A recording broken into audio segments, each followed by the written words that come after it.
안녕하세요. 멸묵상 오늘은 사사기 12장 1절부터 15절 말씀 보도록 하겠습니다. 네, 이제 입다 이야기의 마지막 부분인데요. 와, 사사기 지루하죠. 예, 제가 요즘 지난주부터 사사기 지루하다는 얘기를 계속해서 듣고 있습니다. 이게 왜 그런 걸까요? 물론 제가 설명을 지루하게 해서 그런 걸 수도 있죠. 그러나 너무 어둡죠. 너무 반복되고 똑같은 이야기고, 그러니까 이게 이 어떤 신학자는 이렇게 얘기하더라고요. 사사기의 이 지루함이 인간사의 지루함을 닮았다고요. 그러면서 이렇게 얘기해 줍니다.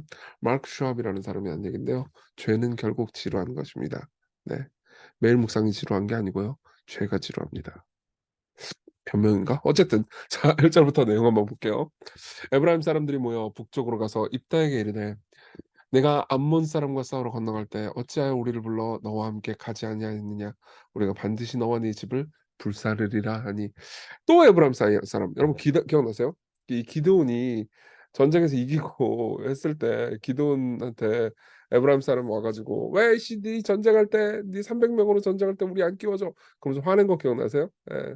똑같아요. 에브라임 사람이 또 표현이 좀 그래서 그렇지만 이 또 이 지랄입니다. 예. 그래서 입다가 그들에게 이르되 나와 내 백성이 암몬 자손과 크게 싸울 때 내가 너희를 부르되 너희가 나를 그들의 손에서 구원하지 아니한 고로 나는 너희가 도와주지 아니하는 것을 보고 내 목숨을 돌보지 아니하고 건너서 암몬 자손을 쳤더니 여호와께서 그들을 내 손에 넘겨 주셨거늘 너희가 어찌하여 오늘 내게 올라와서 나와 더불어 싸우고자 하느냐 하니라. 예.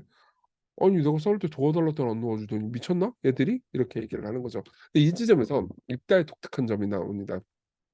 이따가 실제로 암몬하고 싸울 때는 그 외교적인 평화적인 해결을 먼저 시도를 했습니다.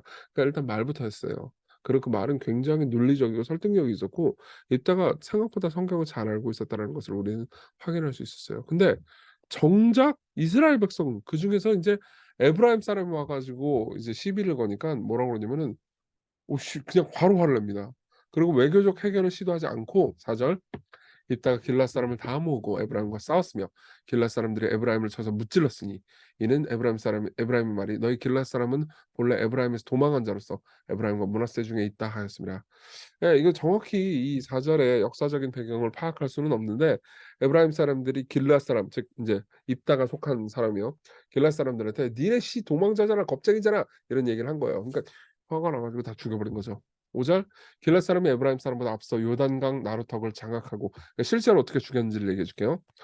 장악하고 에브라임 사람이 도망하는 자가 말하기를 청하건대 나를 건너가게 하라 하면 길앗 사람이 그에게 물으기를 네가 에브라임 사람이냐 하여 그가 만일 아니라 하면 그에게 이르되 쉿볼렛이라 발음하라 하여 에브라임 사람이 그렇게 발음하지 못하고 십볼렛이라고 발음하면 길앗 사람이 곧 그를 잡아서 요단강 나루턱에서 죽였더라.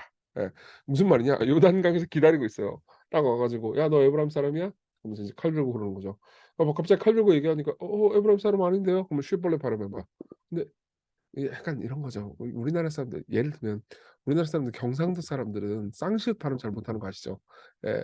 부산 뭐 이렇게 남동 방언을 쓰는 분 중에서 이 쌍시읒을 잘 발음 못하는 분들이 많으세요. 특히 남성들이 좀 많이 그래요. 그래서 "쌀 해 봐." 그러면 "살." 이래요. "쌀, 살." 그러면 푹 찌르고 "쌀." 푹 찌르고 이런 거예요. 그때 와 이게 진짜 무시무시한 건데요. 그때 에브라임 사람의 죽은 자가 42,000 명이었더라. 우와! 이게 뭘 의미하는지 아세요? 입다가 암몬 자손으로부터 이스라엘을 구원했잖아요. 근데 입다가 죽인 사람은 또 42,000 명이에요. 그럼 입다는 이스라엘의 구원자입니까? 아닙니까? 이게 인제 애매모호한 거예요. 입다는 믿음의 사람인가요? 아닌가요? 히브리서에 입다가 믿음의 영웅 중에 한 명으로 나오거든요. 그러니까 믿음의 사람이에요. 근데 또 아니기도 합니다. 입다는 신앙이 있는 사람입니까? 아닙니까? 있기도 하고 없기도 합니다. 입다는 잘했습니까? 안 했습니까? 잘한 것도 있고 못한 것도 있죠. 이게 인간을 보는 가장 올바른 방식입니다. 여러분 특히 사사기를 볼 때 해석을 할 때 주의할 점이 있어요. 그러니까 여러분들이 많은 책들을 보면 인물 해석을 할 때 정말 전적으로 나쁜 놈으로 만들어 버리든가 하여튼 모조리 좋은 걸로 만들어 버리는 경우가 허다합니다. 그러니까 예를 들면 입다가 딸을 바친 것까지 그가 약속을 지켰다. 서원하면 반드시 약속을 지켜야 된다." 이렇게 해석하면 여러분들은 사사기 메시지의 미묘함을 놓쳐 버리게 됩니다. 예. 그러니까 둘 다 문제가 있는 거예요. 예. 그러니까 우리가 그렇잖아요. 전적으로 늘 좋은 일만 하는 사람이 어디 있습니까? 전적으로 나쁜 일만 하는 사람이 어디 있어요. 그쵸? 그러니까 우리는 죄인이죠. 그렇지만 의를 갈망합니다. 어쨌든 7 절은 이렇게 말합니다. 입다가 이스라엘의 사사가 된 지 6 년이라 길앗 사람 입다가 죽음에 길앗에 있는 그의 성읍에 장사되더라. 짧게 했죠. 그리고 이스라엘에게 평화를 가져다 주었다 이런 말이 없습니다. 그러니까 참 되게 슬픈 거죠. 그쵸. 동족상잔의 비극을 일으킨 사람이니까 굉장히 슬픈 겁니다. 자, 그 뒤를 이어서요. 소사사 3명 정도를 얘기해 줍니다. 그 뒤를 이어 베들레헴의 입산이 이스라엘의 사사가 되었더라. 그가 아들 30 명과 딸 30 명을 두었더니 그가 딸들을 밖으로 시집 보냈고 아들들을 위하여는 밖에서는 여자 30 명을 데려왔더라. 그러니까 집합끼리 좀 결혼을 하면서 이 이제 이스라엘 내전 에브라임하고 길르앗하고 싸워 가지고 많이 죽였잖아요. 이 내전의 상처를 좀 치유하려고 했던 것 같아요. 학자들은 그렇게 봅니다. 그가 이스라엘 사사가 된 지 7 년이나 예. 입산이 죽으면 베들레헴에 장사되었더라. 그들을 이어 스불론 사람 엘론이 이스라엘의 사사가 되어 10년 동안 이스라엘을 다스렸더라. 스불론 사람 엘론이 죽음에 스불론 땅 아얄론에 장사되었더라. 그러니까 몇 명의 사사들이 얘기 나오는데 이 사사들을 잘 보면은 뭐 그래도 대충 이 기간 동안은 평안했다. 근데 좀 이상한 부분도 있습니다. 딸 합쳐서 60 명이에요. 뭐죠?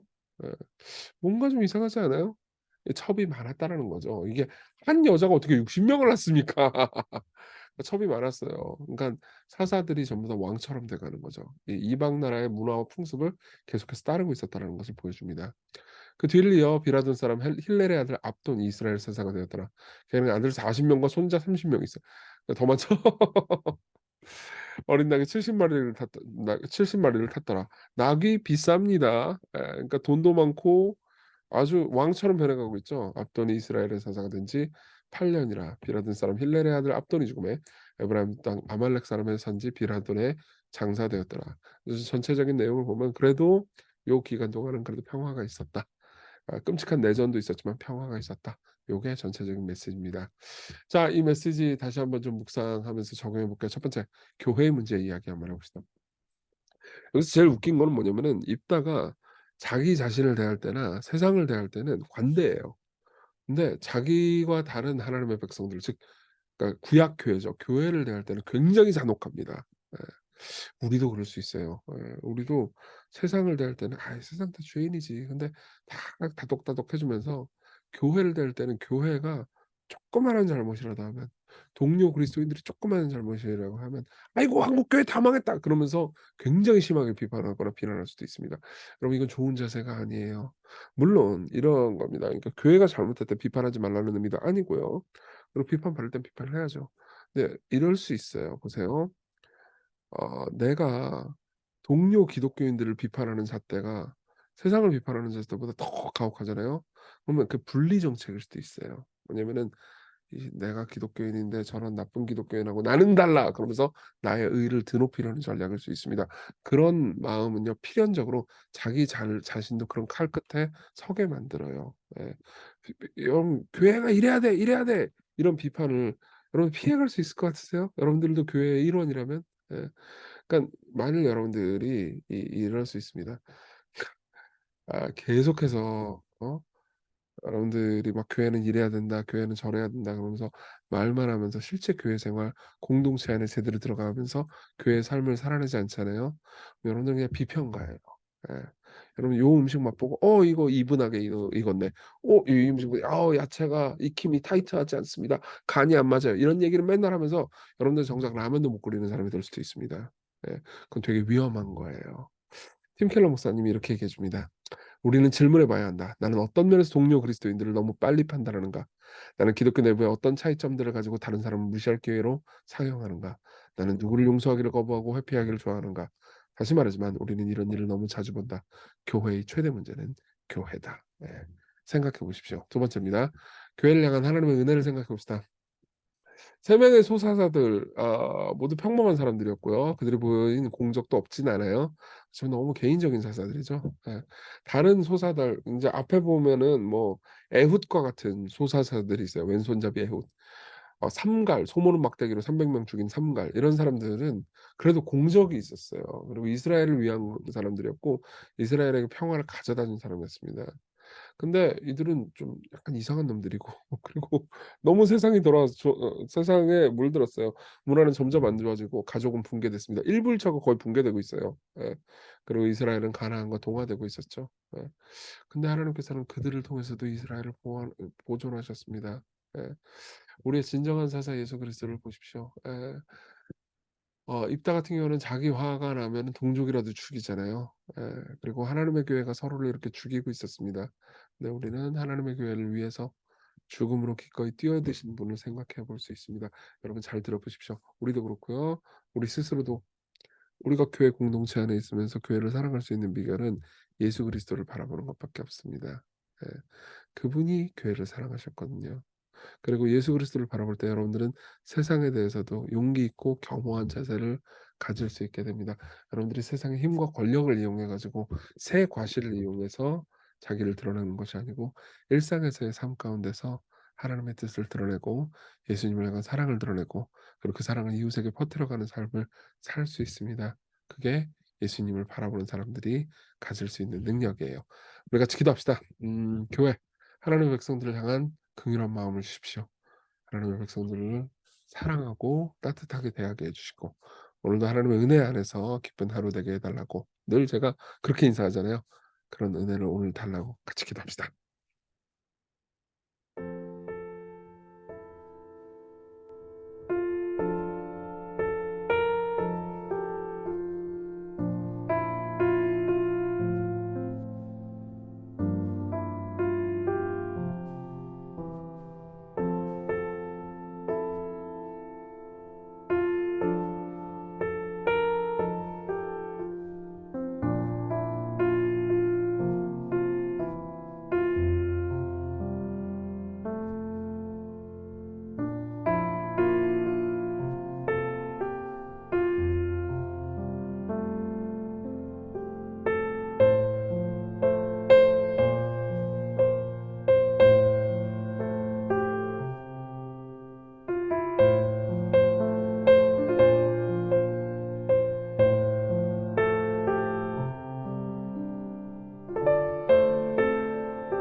기도하겠습니다. 은혜로우신 주님, 하나님의 백성들을 사랑하고 우리를 은혜로 대하여 주시는 당신의 은혜를 당신의 희생을 사랑하게 해 주세요. 예수님 이름으로 기도했습니다. 아멘. 네. 하나님의 은혜 안에서 오늘 기쁜 하루 되세요.